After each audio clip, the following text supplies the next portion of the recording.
El esmilodón, comúnmente conocido como tigre dientes de sable, representa uno de los depredadores más emblemáticos y fascinantes que jamás haya caminado sobre la Tierra, un felino prehistórico cuya sola mención evoca imágenes de las frías estepas del Pleistoceno donde manadas de mamuts lanudos y perezosos terrestres gigantes pastaban bajo la amenaza constante de este cazador especializado, un animal que aunque pertenece a la misma familia que los grandes felinos modernos, los Felidae, desarrolló adaptaciones tan únicas y extremas que lo convierten en un caso paradigmático de evolución convergente y especialización trófica, un experimento natural de la selección natural que durante más de 2,5 millones de años, desde el Plioceno tardío hasta el final del Pleistoceno, dominó como superdepredador en los ecosistemas de América del Norte y del Sur, dejando tras de sí un registro fósil excepcionalmente completo que incluye no solo huesos y dientes sino también especímenes momificados con tejidos blandos preservados en los pozos de alquitrán de la Brea en Los Ángeles, ventanas únicas a un mundo perdido donde la megafauna reinaba y donde el esmilodón,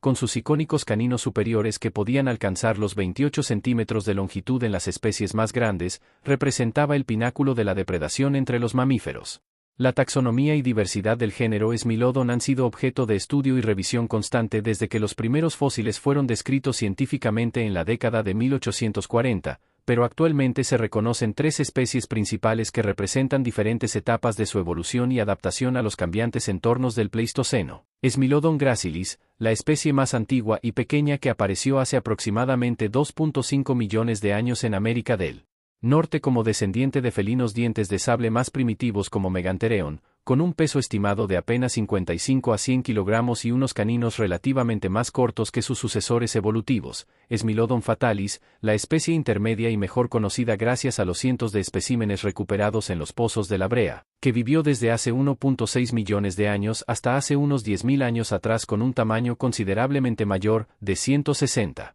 a 280 kilogramos, y caninos más desarrollados que su antecesor, expandiendo su distribución desde Norteamérica hasta el noroeste de América del Sur durante el gran intercambio biótico americano, y Esmilodon populator, la especie más grande y reciente que habitó exclusivamente América del Sur desde hace aproximadamente 1 millón de años hasta su extinción hace unos 10.000 años, un verdadero coloso entre los felinos que podía alcanzar los 400 kilogramos de peso y cuyos impresionantes caninos curvados representaban las armas más largas y especializadas de todo el género, adaptadas para infligir heridas profundas en la gruesa piel de los grandes herbívoros que dominaban las pampas sudamericanas. La anatomía del esmilodón revela una serie de adaptaciones extraordinarias que lo distinguen radicalmente de los grandes felinos actuales como leones y tigres, comenzando por su característica más obvia, los enormes caninos superiores en forma de sable que le dan su nombre común, estructuras aserradas y aplanadas lateralmente que podían medir hasta 28 centímetros de largo en ese populator pero que estaban sorprendentemente frágiles en comparación con los caninos cónicos de los felinos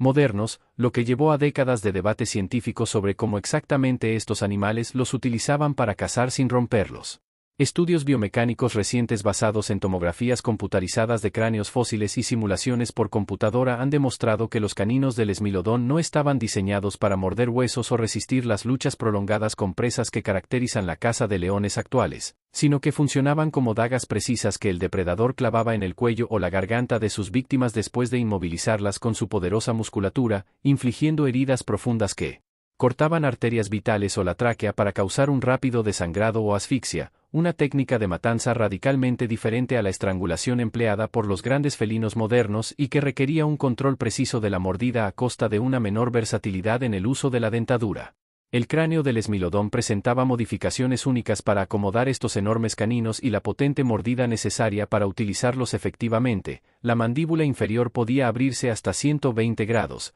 casi el doble que en un león moderno, gracias a modificaciones en la articulación temporomandibular y al acortamiento de los músculos maceteros, mientras que los músculos del cuello extremadamente desarrollados proporcionaban la fuerza necesaria para clavar los caninos hacia abajo con precisión letal, todo ello alojado en un cráneo relativamente corto y alto con crestas sagitales prominentes que servían como puntos de anclaje para esta musculatura especializada. En contraste con sus poderosas mordidas, los músculos encargados de cerrar la mandíbula, el temporal, eran proporcionalmente más pequeños que en los felinos modernos, lo que sugiere que el esmilodón no dependía de una mordida poderosa sostenida sino de movimientos rápidos y precisos de sus caninos una vez que la presa estaba inmovilizada, una estrategia que maximizaba la efectividad de sus armas especializadas mientras minimizaba el riesgo de dañarlas. El cuerpo del esmilodón, reconstruido a partir de esqueletos completos y especímenes momificados, presentaba una combinación única de características que reflejaban su especialización como depredador de emboscada, un torso compacto y musculoso con extremidades anteriores extraordinariamente robustas, huesos del brazo un 20% más gruesos que los de un león de tamaño similar, equipadas con garras retráctiles masivas que usaba para sujetar y derribar presas mucho más grandes que él,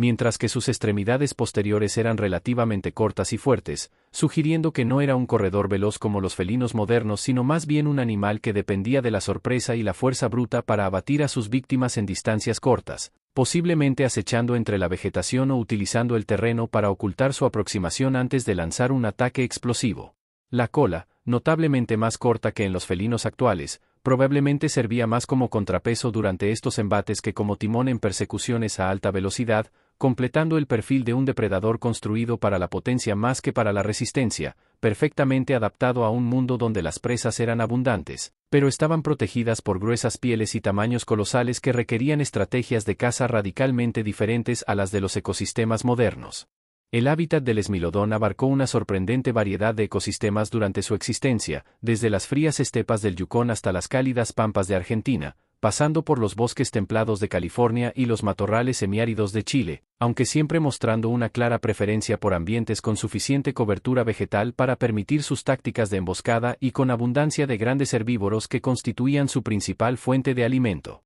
Los análisis de isótopos estables realizados en huesos fósiles de esmilodón de diferentes localidades han revelado que su dieta consistía principalmente en grandes ungulados como bisontes antiguos, caballos prehistóricos, camélidos gigantes y en América del Sur, toxodontes y perezosos terrestres como Megatherium, aunque en ocasiones también cazaba animales más pequeños o juveniles de especies mayores cuando las circunstancias lo requerían, como lo demuestran marcas de dientes en huesos fósiles, que coinciden con la dentadura del esmilodón. Algunos de los yacimientos más ricos en fósiles de este depredador, como los mencionados pozos de la Brea donde se han recuperado más de 2000 especímenes de Smilodon fatalis, proporcionan evidencias fascinantes sobre su comportamiento social, la abundancia relativa de individuos con lesiones curadas y la presencia de ejemplares jóvenes, adultos y viejos en las mismas tramas naturales sugieren que al menos algunas especies de Smilodon podrían haber vivido en grupos familiares o manadas similares a las de los leones modernos, una hipótesis reforzada por el descubrimiento de fósiles con patologías severas, como artritis avanzada o fracturas incapacitantes, que habrían hecho imposible la caza individual pero que podrían haber sido sobrevividas gracias al cuidado del grupo, aunque este aspecto de su biología sigue siendo objeto de intenso debate entre los paleontólogos. La extinción del esmilodón, ocurrida hace aproximadamente 10.000 años al final del Pleistoceno junto con la mayoría de la megafauna americana, ha sido atribuida tradicionalmente a una combinación de factores climáticos y antropogénicos. Por un lado, el calentamiento global que marcó el final de la última glaciación transformó radicalmente los ecosistemas de estepa en los que el esmilodón estaba especializado, reduciendo las poblaciones de sus presas principales y fragmentando su hábitat. Por otro, la llegada de los humanos a América, probablemente alrededor de entre 15.000 a 13.000 años atrás, introdujo un nuevo competidor y depredador que pudo haber acelerado el declive de las especies de las que dependía el esmilodón, aunque la evidencia directa de caza humana de este felino es escasa y controvertida. Lo cierto es que la desaparición del esmilodón marcó el fin de una era en la que los mamíferos depredadores con dientes de sable eran componentes clave de los ecosistemas terrestres, un nicho ecológico que nunca volvería a ser ocupado con la misma eficiencia y especialización que este felino prehistórico logró perfeccionar durante millones de años de evolución.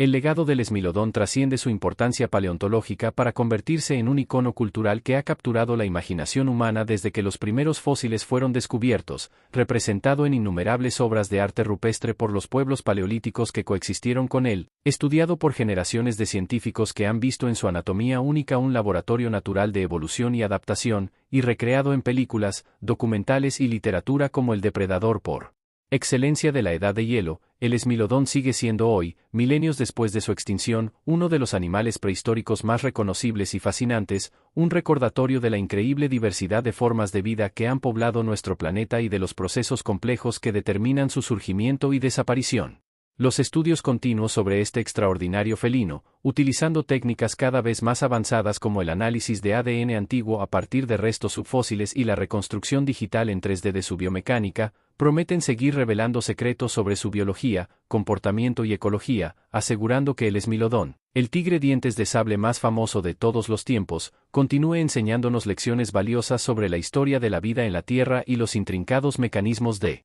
la evolución que lo moldearon como una de las máquinas de depredación más perfectas que jamás hayan existido.